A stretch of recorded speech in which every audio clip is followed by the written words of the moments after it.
it starts with me, then it goes down to Anderson, and then it goes down to Freilich. And the way it started was I started writing for VHS Rewind. I was a guest on his show a long time ago, and I have a really good friend who's still my friend, Alex. We live over here in Astoria, and we're friends and everything. And, I think part of the reason he wanted. I think part of the reason he wanted you on, because you do kind of have the street cred with the film threat stuff, and I think he's like, oh, I'm Mr. Hollywood now, Mr. Film Threat. And he always tries to absorb better talent, than him. Yeah. And that's his bullshit. Okay. I suppose, yeah. Sorry. So, because of that, and it was through Mark that I met Anderson, and what's more, I had to kind of prepare Anderson for Mark, because Mark is, even back then we would go back and forth with these weird teenage girl arguments or something. He would get very petty about a lot of things. So I had to realize I was not aware of that. I met Mark. I was like Mark, because what happened was I happenstance. It's summer, it's 2014. I'm feeling like ass, and I'm like, I'm bored. I got nothing to do. I go on my computer, and then I just randomly found his VHS Rewind thing, and then I found his Facebook thing, and I would start liking posts and commenting. No ill will, and I'm on there, and then he's like, hey. You want to become friends or something like that? I don't think I sent him the friend request. He may have sent me, and then I was just conversing with him, and then that kind of leads to how he sort of absorbed me. Was he had me guest on that multi-panel thing? I don't know if Freilich ever listened to it. Our Which very one was Christmas that? show. Was I on that? No, yeah. I didn't listen to that one. It's a good one. Was I on It's that? hard to find because he took all the old stuff, and it's really deep, hard to find stuff. And then later he got in a tip. What episode was that? Very Pretty Christmas. It was 2016. Was I on that? Yeah, you were on that. Okay, all right. It was me, you, Mark. Okay, you know what Mark Chris did? Cooling.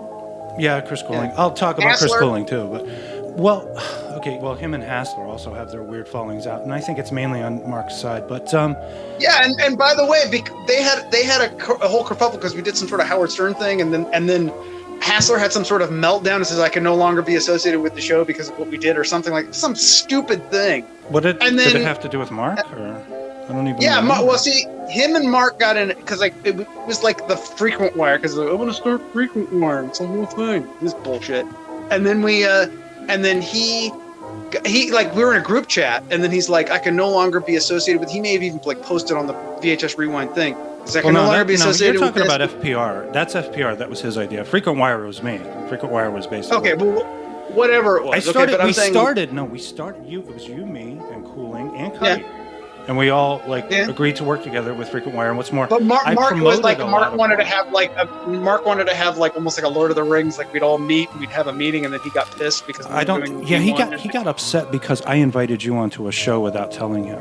I think it was when Carrie. What? I don't even remember that. When Carrie Fisher died, we did this. I did this thing about Carrie Fisher, and I brought you in, and he was surprised, and I think he got a little intimidated or threatened or something. And then you'll remember that was shortly after he started. I don't know. You did a show with him and Hassler, and I think you guys talked about Conan the Barbarian. Yeah. Well, here's the reason. No, Hassler was not involved. The reason what happened was Hassler had his meltdown for whatever the reason. Maybe it was some sort of Andy Kaufman-esque bullshit. I don't know. From what I understand, Hassler was going through a bad divorce at the time, and his wife took their kids away. He has 2 daughters that he absolutely adores, and he lives up in Connecticut. Take it out on us? Well, because that's what human beings do, for crying out loud, Anderson. Okay? I don't do that. I don't take it out on other people. Well, I know I can't speak for this conversation, but it is called misdirected anger, and a lot of people, happens, man. When they're going through some bullshit, they get misdirected anger. You're not. I always have focused anger. I think Lawler knows about that. Anderson, you don't really strike me as being all that angry. You strike me as very happy-go-lucky and hot to trot. This might hold on. You try to make it with narcoleptic witches. That's a pretty easy guy. What I can say is one of my best friends made a comment to me. This was maybe a couple of years ago.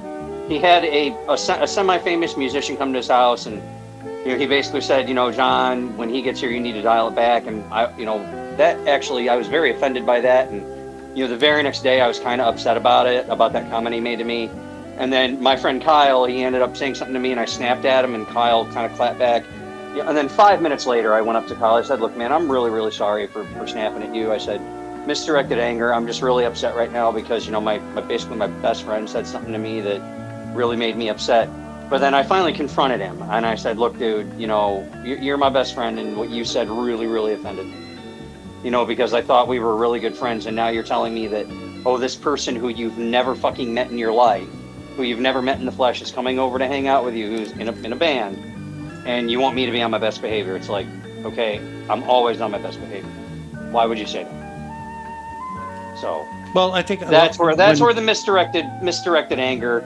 Well, okay, that usually but that happened like every 5 or 6 months with Chris Hassler because of that. But see, okay, and then Mark also. Because of that, wait, I want to say, let me finish this. Okay. Mark also had misdirected anger because he was going through a rocky patch with his family.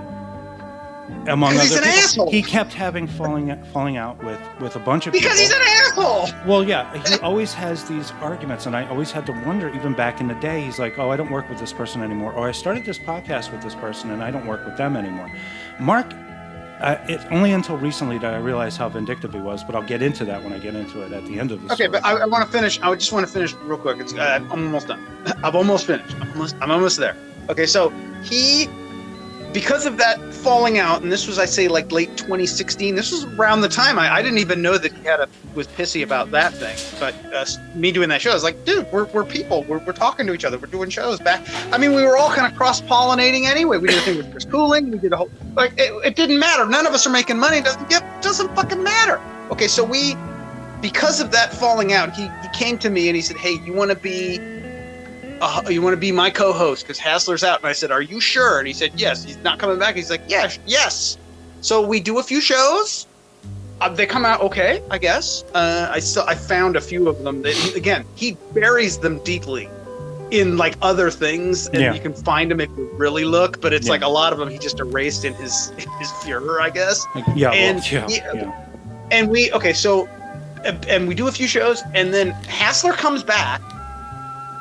And then Hassler has now blocked me, and I'm like, what's going on? He's like, I don't know what's going on. And then Mark's like, I don't know what's going on. And then they continue to do shows. Like, hey, you want to do more shows? He's like, well, I have Hassler now. And I'm like, but you told me he wasn't coming back. And then I think he blocked me, or I blocked him. I don't know exactly what. I can't remember what happened. I think Hassler blocking you is Mark's doing. I think Mark told Hassler. I didn't even argue with him, though. I'm like, whatever. And by then we were doing things, you and me, like early 2017. So it didn't matter. The thing is, an outlet. Mark doesn't have the balls to argue with you in person. Instead, he'll try to share you a new one in messages and then block. Oh, I will. So he's a keyboard warrior. Got it. You get me in his face, I will literally tip his fat ass over. The thing is, I don't like to fight. I just want to do the work. That's really all I care about, is doing the work. Oh, fuck that. And the thing is, I get sucked in the drama. Now let me continue with Cuddy. Focus anger.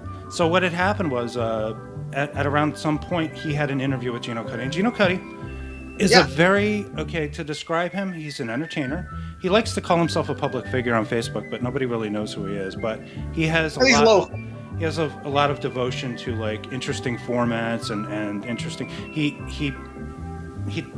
takes movies and he puts them on his YouTube channel, like rare stuff on VHS that you can't find anywhere. I did a show with him, me and Mark. Okay, this was when me and Mark were, I guess, good, and we did a show. We did Mean Streets for some reason because this was his choice. Scorsese. And he had Geno come in, and Geno was Geno, and he may have said dropped some inappropriate words describing certain groups. Unintentionally. Wait, what? And what words? This is new. We're not saying them here, okay? Are you talking about? I don't even think he was saying words. I think he was more describing how groups act or something. And it was a little. However, Mark took like hyper offense because he's really? I guess he must protect his cred or something, and he chewed him out.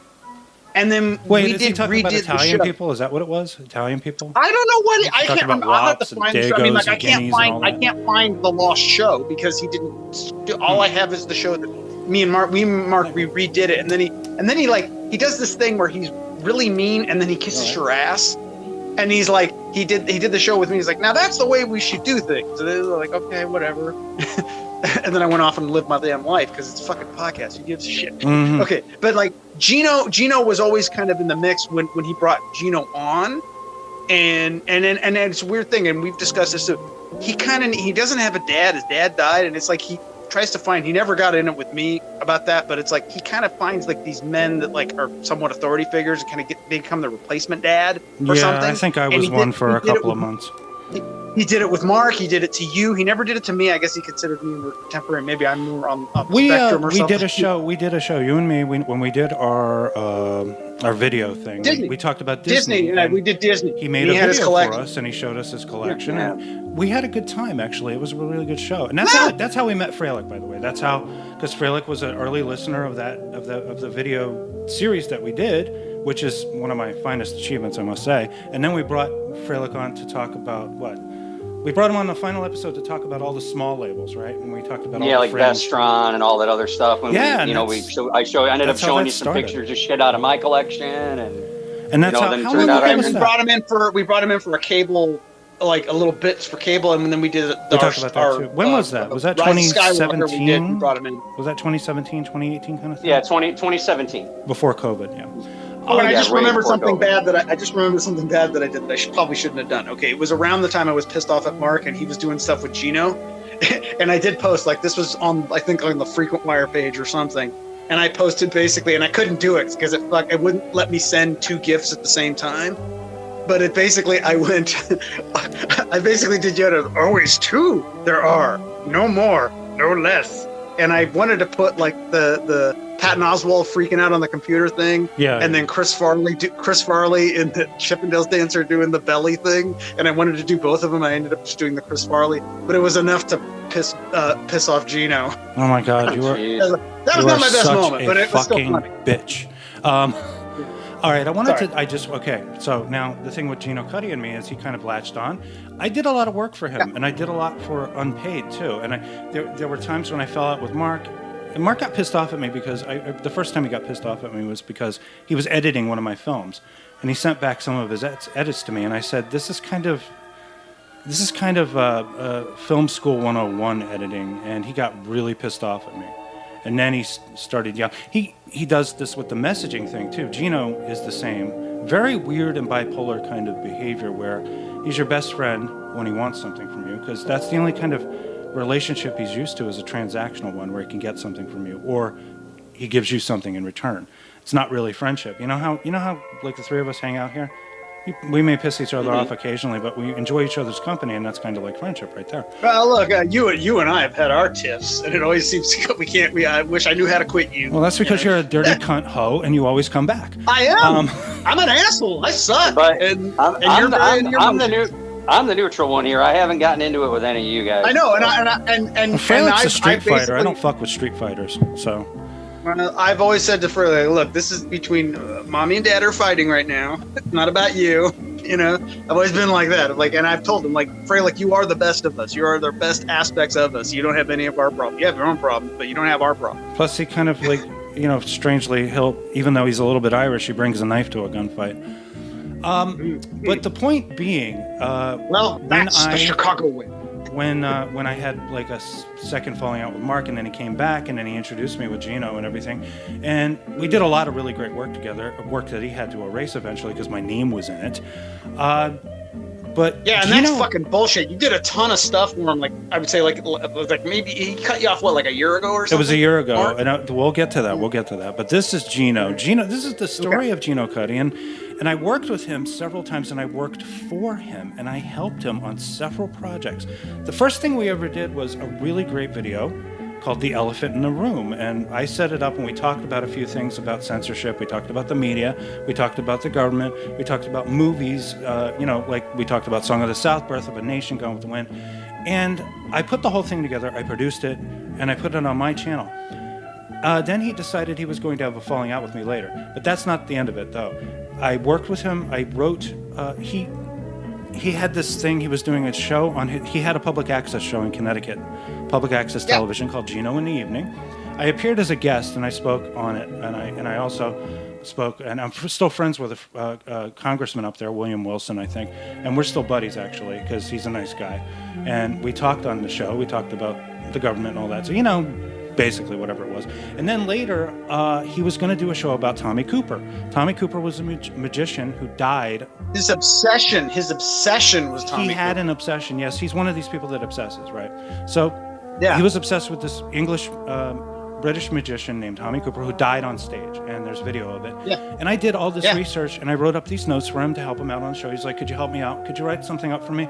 Something I can have to look at and glance at. And I said, okay, I'll type up a few notes. So I typed up about 5 pages of notes. I sent them to him. He proceeded to read the notes as though it was the entire script. So he read my notes, and he didn't give me any credit for it. He didn't thank me in the credits, and he thanked Mark, who had nothing to do with the show. And that irritated me. I was like, he didn't even thank me. He didn't even say special or thanks Dave for the notes. He could have said that at the end, but he didn't at the end of the show. Instead, he thanked Mark, who had nothing to do with this whatsoever. So I did all this work for him, and I got no credit for it. And then later, when I did the elephant in the room with him, then he decided to have a falling out with me, and I think it's because he got back together with Mark. Mark said, Dave's an asshole. Dave does this, Dave does that. Geno publicly went on Facebook and talked about how he despised me. He said, for the record, I despise David Lawler. And I was like, what the fuck? What are you so angry at me about? I saw that. I think I saw that. I do think I saw that. Because he said I despise David Lawler. In my tip with him, he has, in our tiff, when I was kind of a douche, he blocked me, and he has since unblocked. And I've never, but I don't. He's set up. You can't even send a friend I don't request, understand how this happened. We had never had a conversation that wasn't work or creatively related. I never had a disagreement with him. To my knowledge, I never had a falling out with him. Never. But then I think it's Jeacoma who did that, who kind of poisoned him against me for some reason, which I can't figure out. And this was... Mark loses a lot of friends. This was 2018, I think, when that happened. I think Mark, I think he still does it like the Walnut Grove cast, which I will thank him for that because it did get me back at the Little House on the Prairie. It is a great show. But I think he used to have like a female co-host. He did, and he had a falling out with her. He had a falling out with her. He had a falling out with one other person too. He's toxic. He's a toxic person. I don't know quite what it is. I don't know exactly. Maybe we can figure it out as I go along here. But now I mentioned how he didn't give me any credit. I did all this work for him 2 different times, and I made a couple more. We made a couple more videos. We talked about Godzilla movies. We talked about. He had another thing. I forgot what the name of his show was on YouTube, but he talked about like obscure the new cult movie podcast. Is that what it was? I think it might have been something. That sounds like that. about right. Yeah. Right. I did like 2 or 3 shows with that, and I produced the Elephant in the Room show, and then when he suddenly had this weird bipolar falling out with me, he started hitting me with copyright strikes, saying that it was his content. YouTube tells me, you got to take this off because you got a copyright strike. So I disputed the copyright strike, and I proved that I produced it and it was my program. They lifted the copyright strike, so I didn't have anything against me. So now I'm scrambling, trying to put this shit back on the air again because it's all on. Luckily, I saved it on physical media. I burned it to disk, so I'm going to be able to do it. But he caused me a lot of trouble, and he tried to discredit me, and he tried to do it a couple of times too with other people. I don't know. Okay, now the next part of this was Chris Cooling. Now, Chris Cooling is a guy who started a podcast which became popular in its own right. What's the name? Forgotten TV, right? Forgotten TV, great. Forgotten TV. I helped him promote it. I put it under the umbrella of Frequent Wire, and I put it out there. I distributed it for him on different YouTube channels, and I promoted it every chance I got. Then, out of the blue, he unfriends, deletes, and blocks me.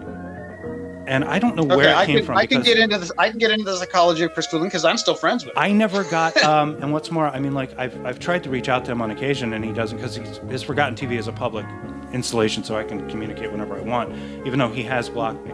But Frequent Wire, I created that to promote the work of people like Geno Cuddy, Chris Cooling, David Anderson, and me and Freilich doing our thing. We did Upstairs at Freilich. And that's what it was there for. And I think, I really got the message out, but I don't understand why both Geno Cuddy and Chris Cooling turned their back on me, and completely like. Okay, I can give you some insight into the Chris Cooling thing, if you'd like it. All right. Okay, so because I'm still friends with him. Now, as you know, you and I have had falling outs before. A lot of it, for me, was between your sort of apolitical stance, which I think is wrong, and your COVID ideas, which I think are way wrong, and all that stuff.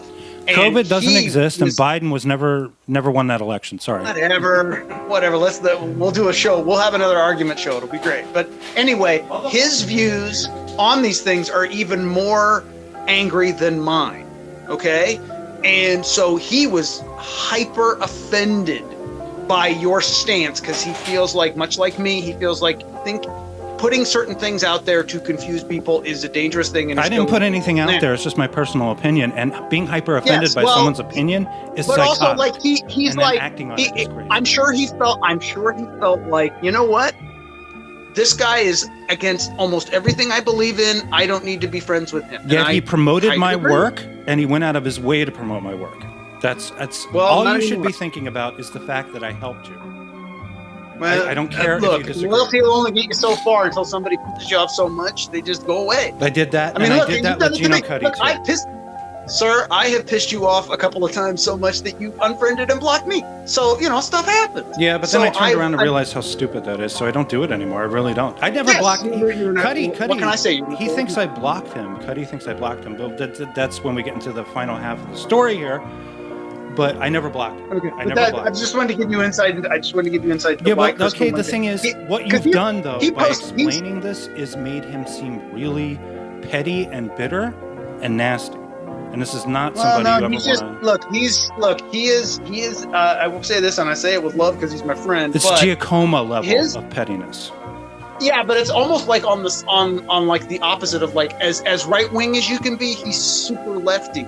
Okay? I'm a left-winger, Anderson. I'm not right-wing. I'm not Republican.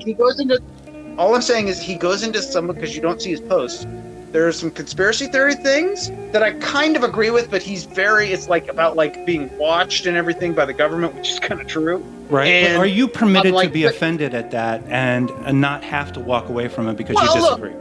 You can do whatever you want. If you believe in freedom, if you believe in believing what you want to believe, I believe in freedom. Then it's fine. Like I said, that's free, but that is freedom. You don't have to be friends with people that you never blocked him. You never deleted him. When you delete, this is interesting because it's happened to me. Well, I don't disagree.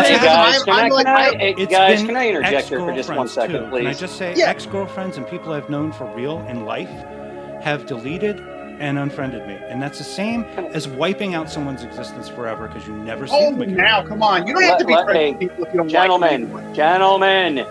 Yes. I'm going to interject and make it easy for you. Two things. Yes.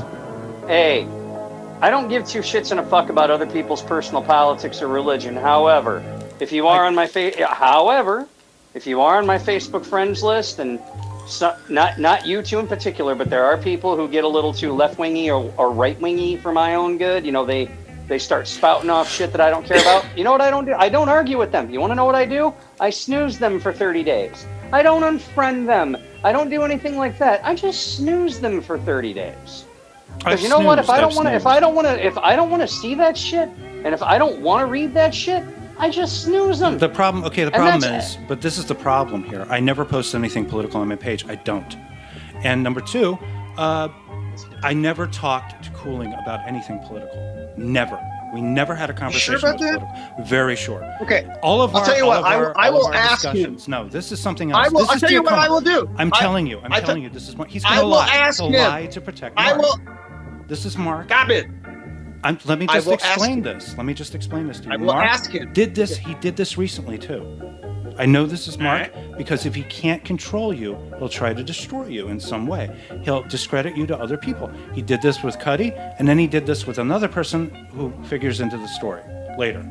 Okay. But I just wanted to mention, we never had any kind of thing resembling a falling out.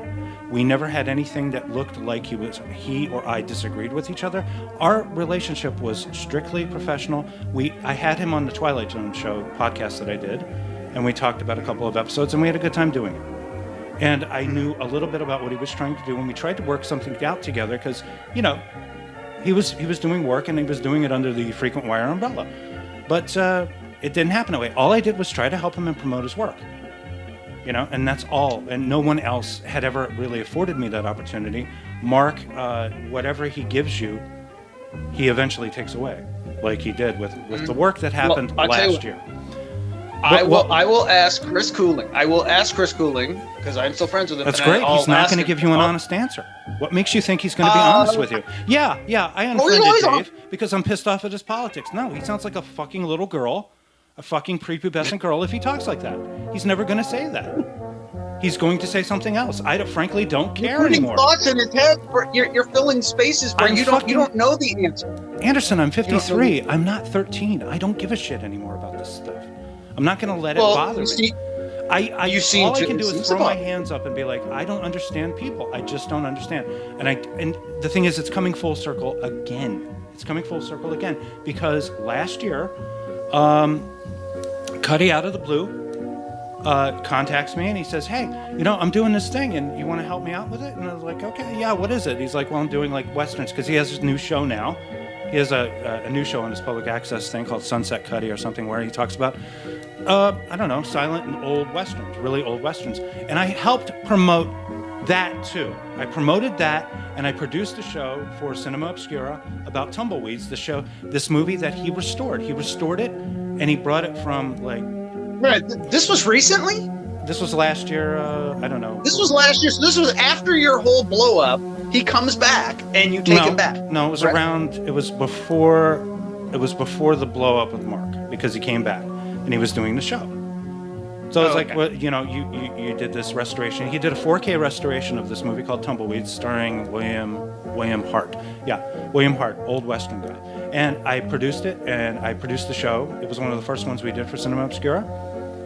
And I was promoting his work. And then I had the falling out with Mark. And the falling out with Mark happened. Now, I had been writing on and off for VHS Rewind for like 5 or 6 years. And all my work was still present there. And Mark was like, are you going to vote? Are you going to vote? Are you going to vote? This is like at the end of October, beginning of November. And I'm like, no, I'm not going to vote. He's like, why? And I said, well, both candidates suck. I don't want to vote for Trump and I don't want to vote for Kamala. And it's just not a voting thing. It's not, for me, it's not the way I am. It's just not the way I am. And then Mark, when the election comes and goes, he has removed my access to VHS Rewind. And so I'm like, I'm trying to put a new article up. What's going on here? He says, I've removed all your stuff. I'm deleting all your stuff off the thing. And I'm like, why? And he says, well, I forgot what he said. I kept it. I kept what he wrote, but it was just so crazy. He said basically he didn't want to deal with people who didn't want to take a firm stand or vote or something like that. And I'm like, Trump won. I'm pretty sure you voted for Trump. And then I got nothing back from it. And then he messages my wife and he says, yeah, that's the bullshit. He says, that's the real I voted for Kamala. I did not vote for Trump. And the thing is, I know he's fucking lying because he would never vote for Kamala. And he's pretty much voted for Trump. He's a Trump guy. It's just the way he is. And then based on what Cuddy told me recently, which he wrote back. Anyway, first, he deleted everything I wrote, which was like, I don't know, 500 essays, articles, reviews, anything that even had me on podcasts. I think he might have removed. I'm not really sure. But he forgot to take one thing off. If you go to the VHSRewind.com site right now, it still says in the About Us section there on the side panel about the genius of my work. So it's like the genius of Dave Lawler, but he removed everything involving me. Mm-hmm. And okay, so I'm dealing with this. I'm dealing with the fact that he contacts my wife and says, listen, I don't know what Dave's been telling you, but I didn't vote for Trump. And I'm like, what? What the fuck? This is my wife. Why doesn't he tell you this? He didn't message me. I don't know what happened. Now this is the crazy fucking part, right? Like a couple of weeks after this, Geno's like, he didn't want to get involved. He understood. I don't want to, I want to have you both as friends and all that. And then suddenly, I asked him if he wanted to do bumpers for Upstairs at Frelick's, right? Because I always have Frelick knows this. I always get people to do, they go basically Upstairs at Frelick, show 402, Real One. Frelick has had his own kid do it. I've had Regan do it. I've had my wife do it. I've had Alex do it. I don't know if I've had you do it, Anderson. I've had a friend of mine, Craig Beam, do it. I've had I think even Mark might have done it. I'm not sure. But anyone I could get to just record like a little thing. And he's like, and Geno's like, how much are you going to pay me? And I'm like, well, I don't really pay. It's just sort of a thing. If you don't have any time to do it, I understand or whatever. And also, I didn't even bring up the fact that I did a lot of unpaid work for him and I helped his ass out, but I didn't touch that. I didn't touch that at all. And then he suddenly turned on me. He did that whole bipolar thing. He said, don't ever talk to me again. And then he blocked me and deleted me. and he unfriended me. I'm like, what the fuck just happened? What the hell's going on here? That feels like Mark influence in there. And then this is another thing. Cinema Obscura is a page, is a group I founded with a friend. He was a friend for years. His name is Dave Hoosier, and he was one of these guys on the Vintage HBO Guide group, of which I'm still a member, and friends with the administrator over there, Tony V. Dave Hoosier is interesting because he was like, I'm thinking about working with Mark. What do you think? And at the time, I was just like, hey, Mark's a good guy. Go ahead and work with him. And then suddenly, I think we're like 2 months into the whole Cinema Obscura thing, he unfriends and deletes me. And I'm like, what the fuck is going on here? We did like a handful of episodes, whenever, and we never really had any intense argument. We never had any arguments, never. He's from Colorado. He lives in I know nothing about what goes on over there. So suddenly, Dave Hoosier's not talking to me anymore. And I'm like, this has got to be the work of Mark again, because I know that they were going to work on something together, because they did... I did a show with Mark about HBO Cinemax guide from June 1984, and I talked about how important the movies were at that time. And the pictures of that guide came from none other than Dave Hoosier. So I know they were planning on working on something together, because Mark, you know how he likes to do shows about old magazines and old HBO guides. So I'm assuming then that something had... that he had said something to Dave Hoosier, and that pretty much killed my relationship with him. So I think Mark kind of discredited me there too. That's not the end of the story, though. Oh. What happens next is, suddenly, out of the blue, like a month later, Mark tries to email me. He says, hey, I want to get together with you on a project. Like nothing happened. Mm-hmm. And Alex even emails me, and he says, Mark is trying to get in touch with you. And I said, he removed all my work from VHS Rewind. He doesn't never want to work with me again. Suddenly he wants to get in touch with me again. He didn't even apologize or anything. And then Geno emails me and says, Mark and I would really like to work with you on this project. I'm like, what the fuck is going on here? Why are these people behaving like this? And then I ignored them. And then up until like last week, I get another message I get messages. I get a Facebook message. He writes a comment on YouTube, and he sends me an email. And he's like, Dave, I really want to get back together. Maybe I still have that. I can show that. Who sent this? Geno, okay. Right, so what did he write? It's right here. It's in the thing on YouTube. I can show you the YouTube thing. Where is it?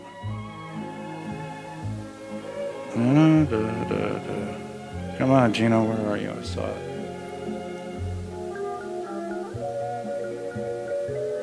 God. I don't know if I'll be able to see it in the group chat that we're doing now. Let me see. No, I'm just looking. We probably won't Oh, until here it it's is. over. Okay. You're gonna have to. I have Okay, it. I'm just gonna. Wait, I can see it. I can see. Okay, I can hear you and I can see it. So if you send it in the group chat, I can see Well, it. no, I'll just read it off right here. It just says, David, I miss you, brother. I wish you didn't block me, as I could have contributed so much more to your shows and websites. I hope you see this and consider being my friend again. Now, this is Geno. This is like the fourth falling out he's had with me. He does this. There's something. Wait a minute, but didn't he block you? He blocked me. Yes, he did. He blocked me. I never blocked him. So what He's like, well, I don't know why you blocked me. And it's like, dude, you blocked him. I don't understand what this is about, except that I had this issue with him because I told Mark one time, I said, I think Geno's unstable. He's very bipolar. He seems to go back and forth, and I don't know how reliable he's going to be. And Mark, for his part, showed that message to Geno, and Geno thought it was funny or something like that. And then Mark gets back to me a month later. This is like all drama, man. This is like a fucking soap opera. He's like, Dad, I kind of see what you mean, Dave. So I guess maybe either I'm the broken clock that's right twice a day, or somebody is the broken clock that's right twice a day. I don't really get it. But I can't work with Geno Cuddy. I really can't. He is a very talented person. He has the blood of an entertainer. He wants to entertain. He wants to be creative. He can be. But he's very closed off in a very strange way. He's completely obsessed with himself. And like I said, he calls himself a public figure, and he demands credit too. It's so interesting. I want to defend him in the sense, like, okay, he's got a severe case of the tism. I think we can all agree on that. Which tism? And are you going to talk about autism? All of them. I think when I think autism is basically a catch-all for a lot of people. Well, whatever. He's on the. He's definitely there's something. Maybe he has Down touched. syndrome. I mean, I don't know. However, because of that, it's like it's his best skill and it's his greatest bane of his existence and his downfall. And also, he's there. He's in his 20s. He's still living with his mom. He does and because he's Geno, nobody will help him. Nobody really helps him. He can't get help. He's basically trapped in himself, and no one will take him under their wing and help him out. I've tried to, but the thing is, I've tried to help him with podcasts. But I mean, somebody needs to physically be there and get him set up to do his shit, and he's not going to be. And he doesn't have it. He has his mom, who's probably got her own issues. I was going to say something simpler. He's the kid. He's just a kid. He doesn't know what he's doing. Well, look, it took me a while to grow up too, so stuff happens. Well, it's going to take him, 20 years. Also, he has nobody really helping him there to be like, hey, Geno, I'd like to help you and everything. I think he's doing a lot of this by himself, and I thought for a time he was doing a really great job. Maybe he's just eccentric in that way. But I think it's like people will try to help him, but he's also kind of big and scary, and he's probably violent sometimes. I just don't appreciate doing all the work and not getting any credit. I mean, I did a ton of work for him, and he treated me like garbage, and I don't like that. I just don't like that. I do a lot of work. It kind of really soured me on a lot of things. You know how you often talk about, you look back nostalgically on some of the stuff that we did because the work was so good, it was so spot on, and a lot of my work was really good, and the editing was just really and fantastic. It was a combination. It was like a slideshow video, lots of music, and it was very entertaining. Yeah, we used to do good stuff. I don't know what happened. I still do good stuff. Fralix is a great show. I love working on it. Fralix is a great show, but we haven't had it. When was the last time we had a Fralix? It's been a while. We had one. It's been a while. I mean, the last thing we did was the Hammer stuff. That was the last. We're in the middle of a Hammer season, but I had to take a break because of issues with my daughter and the summer, and it's really hard to think when things are so hot and all that stuff. It's hard to think. So you'll notice how we're recording right now because it's December. Okay, that's just the way I am. But the thing about it is, the experience with Geno and Mark and all that, really, it made me feel like I just don't care. I did. And you don't have to. But the thing is, I did that. We did the Kiss show. The Kiss show. Amazing amount of views, more views than I've ever gotten anything, the first episode. These people were like messaging saying, "This is incredible! What you did, you captured 1973 in New York," and I'm like, "Wow, that's like the greatest compliment I could ever get." It was just so fantastic to read a lot of this wonderful. Of course, when something is that popular, you also get a lot of assholes. No, you're wrong. I mean, there's this guy who was trying to tell us about Rush, and it's like, shut the fuck up. I work with John Fralick, okay? I know Rush. So I don't need assholes telling me about Rush. I've already got my own asshole over here telling me about Rush. No, Rush didn't do that. He did this. No, Kiss didn't never work for Warner Brothers. I didn't say they worked for Warner Brothers, you dickhead. I said Warner Brothers owned it. Yeah, it was like they had a distributorship under Warner Brothers for the first record. For the first record. It. Yeah. These people. Now Netflix owns them. Anyway, the point being, it really kind of I removed a lot of my faith in the work. But the thing is, it comes back in drips and drabs. I think I've learned a lot. I've learned not to, I've learned not to be so naive when I'm dealing with other people's naivety, because in other words, don't feed the troll. Don't engage with the assholes. Well, let me ask you this. I'm not. I've totally disconnected from them, like Scientology. Now you're kind of doing a thing, and I'll get to it. You're doing the thing where you say, none of this bothers me, it's fine. But what are we doing? We're doing a whole show where you're doing the airing of the grievances. So clearly this bothers you in some way. No, I just want people to know it's kind of a cautionary tale. If Geno, nobody gives a shit. They do. It's a personal beef. Geno has a fairly wide reach. He really does. He has a show. Does he? Yeah, he does. Does Mark? And also, I mean, I don't know about Mark, but I know Geno is kind of, I don't consider him a public figure. I kind of consider him. The thing that really pisses me off about Mark is, so you did a lot of, especially near the end of before he cut you off, you were giving him lots of good stuff. And he has his website, and he's probably I'm gonna guess he put some kind of banner advertisement on it. He's probably made money off of you. Might have, yeah. And didn't cut you in. And I'm like, that's the thing that pisses me off, is that he never cut you into money. He's probably making money somehow. He wouldn't be doing this for free. unless he's that bored. I don't know. I've got a website. I pay for it. I'm updating it as we speak. But this, Yeah, but most see, of this you're a hungry talent. He's not. He just wants to goof. I think he's in this for the money. He wants to make. He's not just goofing off. You know, he's like, he wants to make money. You want to make money.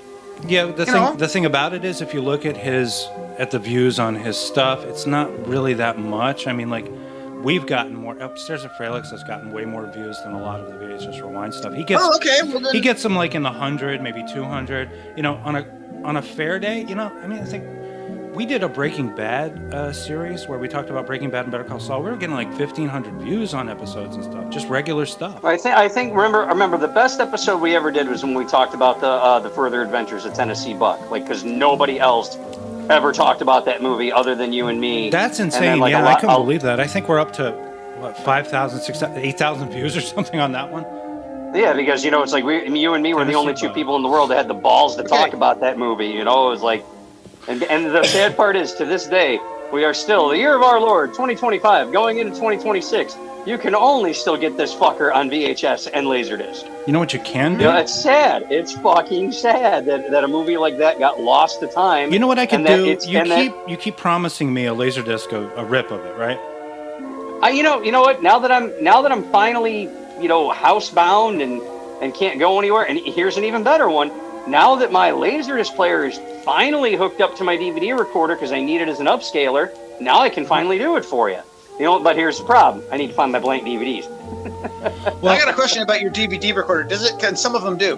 Is there any way you can watch the Laserdisc, you know, through that? And because some DVD players, although I don't know if it's advanced enough, they have some kind of like interesting sort of zoom thing that you can use that's within the player. I've tried. It's not all that great. It's like, I know the quadrants are probably too zoomed in, and that's probably why you can't just zoom watch in. it, dude. I just watch a killer box and I leave it alone. That's what the thing is, you know what you can do? And I can't believe your TV doesn't have just a regular zoom that you can do with, because my TV does. My TV, because usually it's like if you send it like 480p resolution or 480i, will it properly zoom in? My TV, I could send it a 4K signal and zoom in. Like anything, All right, whatever. The point I was trying to make here was that Fralick can send me a nice rip of it, and then I've got equipment here where I can transfer it to 4K. I can actually do an upscale, a very good upscale on my gear, and maybe make a 4K of it. Well, I'll tell you what. When and if I can find my blank DVDs, you know what? I think I just found them. Okay, I literally turned my head and I saw all my blanks.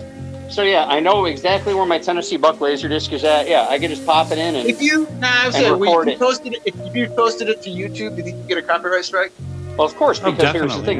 What I was going to say, unfortunately, got cut off. Amazon owns it.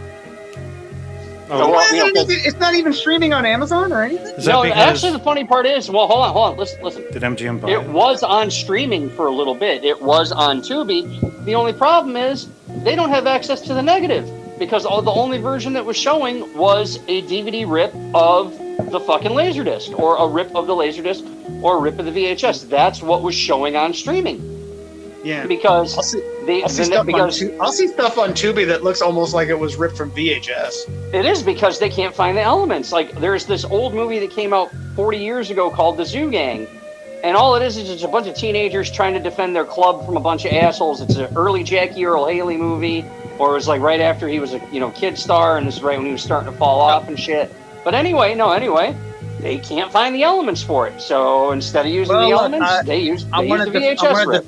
I want to defend Tubi because I found this one movie that like they kind of talked about it on Red Letter Media one time, and I'm like, it looks really interesting. It was like it was Malcolm McDowell, and I can't remember the woman, and it's I can't even remember the title of it, but it's basically like this woman's trapped in a cabin, and then he comes in, and then stuff happens, and the plot twist is like, whoa, I didn't see that way. It's like the last Empire Pictures movie made or something.